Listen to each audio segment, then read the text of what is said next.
समाज को आज ऊंचे सिद्धांतों से कहीं ज़्यादा व्यवहारिक नैतिकता की ज़रूरत है। अगर हम एक बेहतर समाज बनाना चाहते हैं तो हमें अपनी सोच में कुछ बुनियादी बदलाव लाने होंगे। व्यक्ति के सुधार से ही समाज में सुधार आ सकता है। समाज कोई अलग से बनी हुई कोई वस्तु नहीं है, बल्कि यह हम सभी का एक समूह है। अगर हम खुद को सुधार लेते हैं तो समाज का एक हिस्सा अपने आप सुधर जाएगा। हम सबसे पहले अपने आप से शुरुआत करें।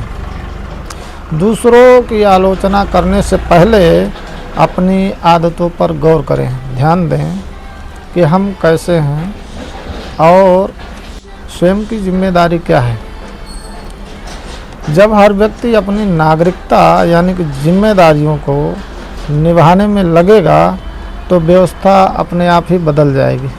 प्रत्येक व्यक्ति को, प्रत्येक मनुष्य को करुणा और संवेदनशील होना चाहिए। तकनीकी रूप से तो हम बहुत आगे बढ़ गए हैं, लेकिन भावनात्मक रूप से दूर होते हुए जा रहे हैं। दूसरों के दुख को समझना और उसकी मदद करना ही मानवता का असली आधार है। अच्छा, समाज में शिक्षा और विवेक का बड़ा अंतर होता है। ऐसा नहीं है कि जो व्यक्ति शिक्षित हो गया है वो विवेकशील हो, और ऐसा भी नहीं है कि जो व्यक्ति विवेकशील हो वो शिक्षित ही हो। एक पुरानी कहावत है कि यदि धन खो गया तो कुछ नहीं खोया, यदि स्वास्थ्य खो गया तो कुछ खोया, लेकिन यदि चरित्र खो गया तो समझो सब कुछ खो गया। चरित्र निर्माण के मुख्य 3 स्तंभ हैं। एक पहला तो ईमानदारी। जब कोई देख ना रहा हो। असली परीक्षा तब नहीं होती है जब दुनिया हमें देख रही होती है, बल्कि तब होती है जब हम अकेले होते हैं।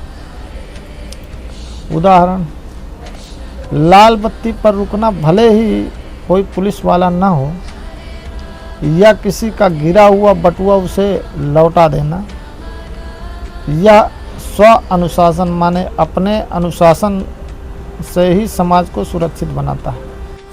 कथनी और करनी में समानता। समाज में विश्वास की कमी इसलिए है क्योंकि लोग कहते कुछ और हैं लेकिन करते कुछ और। एक विश्वसनीय व्यक्ति वह है जिसकी जुबान की कीमत उसके हस्ताक्षर से ज़्यादा होती है। यदि हम छोटे छोटे वादा निभाना शुरू कर दें तो आपसी रिश्तों और व्यापार में भरोसा वापस लौट आएगा। जो हम कहते हैं उस पर अमल करने की कोशिश करते रहना चाहिए। अब सफलता का पैमाना क्या है? आज हम सफलता को सिर्फ बैंक बैलेंस और गाड़ी से मापते हैं। हमें समाज में इस सोच को बदलना होगा। सफलता, योग्यता और सेवा।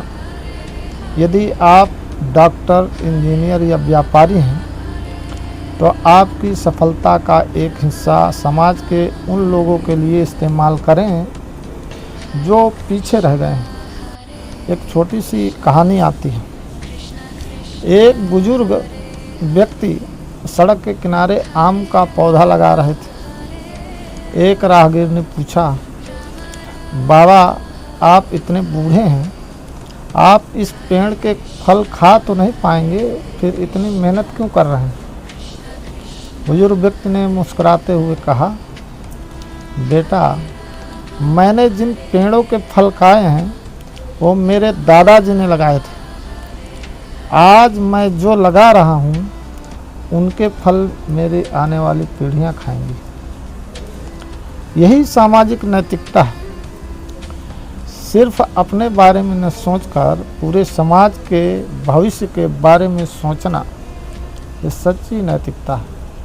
हम आज से ही ऐसे विचार करें, दिन भर में कम से कम एक व्यक्ति की निंदा करने की बजाय उसकी प्रशंसा करें।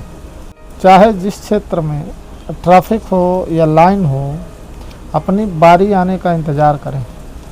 बारी तो सबकी आने वाली है, सभी का समय आएगा, बस इंतज़ार करें। सबको अपने अपने गंतव्य तक पहुंचना है, इसलिए समय किसी के लिए रुकता नहीं। समय उसके लिए भी नहीं रुकेगा, समय आपके लिए भी नहीं रुकेगा, इसलिए आपका भी नंबर आएगा। अपने नंबर आने का इंतज़ार करें, फिर आगे बढ़ें। छोटी छोटी बातों में झूठ बोलने की आदत को बदलें। आप समाज में किसी के साथ बैठ करके किसी व्यक्ति से जो छोटे छोटे झूठ बोलते हैं, उन्हें आपको हमेशा याद रखना पड़ता है कि फला व्यक्ति के साथ हमने क्या बात की थी और क्या कहा था। ये मानसिक दबाव है। आपको हमेशा ये याद रखना पड़ेगा हमने क्या कहा है। यदि आप झूठ नहीं बोलेंगे, सत्य को याद रखने की कोई ज़रूरत नहीं। झूठ बोलेंगे तो आपको याद रखना पड़ेगा कि हमने इससे क्या कहा था, कहीं दोबारा वो बात गलत साबित ना हो जाए। तो ऐसी छोटी छोटी बातों को ध्यान में रखते हुए अपने जीवन को परिवर्तित करें और समाज में परिवर्तन लाएं। भगवान आपकी रक्षा करें। जय सिया राम।